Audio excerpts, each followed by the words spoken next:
James Melan's 2016 vintage Duckhorn Chardonnay Napa Valley. Stay tuned and I'm going to tell you about this wine.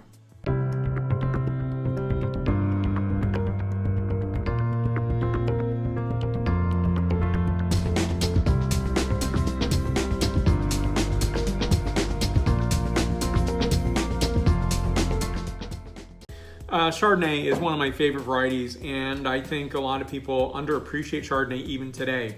I think a lot of people have gotten over the ABC, anything but Chardonnay experience or mantra, but I think it's really important to think about Chardonnay as, again, it's a very popular wine in terms of, a lot of producers have a Chardonnay in California and around the world, but ultimately it's not thought of as a, go-to wine that people are, craving or wanting or needing.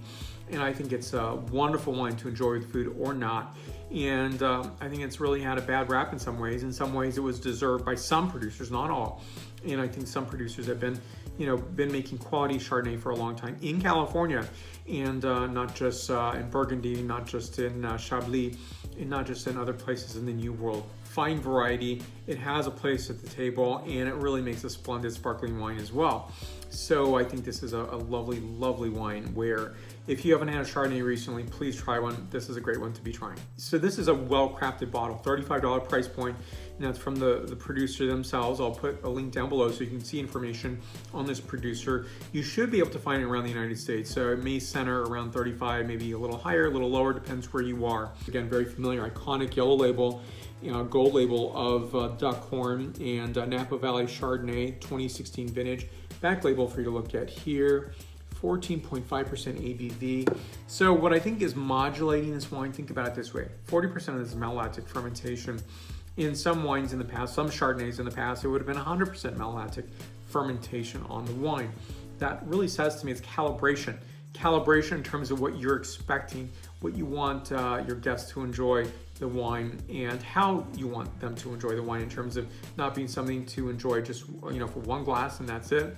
Something that doesn't leave a good impression on the palate, but something to enjoy and highlight maybe the food that you're tasting or the conversations you're having, right?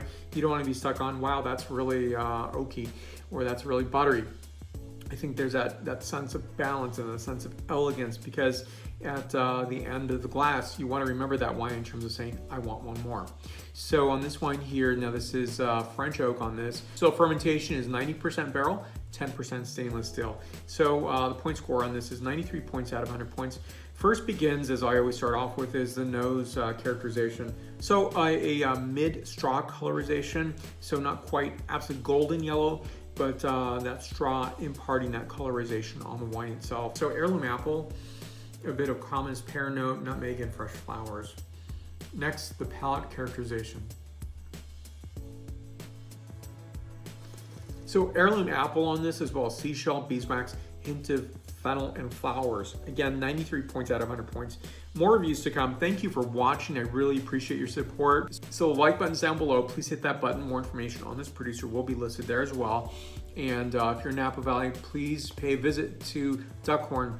And right up here is the subscribe button. And the reason to hit that button is very simple. You're going to see the latest videos, or at least be made aware of the latest videos that I'm producing. So thank you again for watching. And I'm on Facebook, Twitter, Instagram, LinkedIn, and WordPress. Questions and comments on this wine, you can also list down below.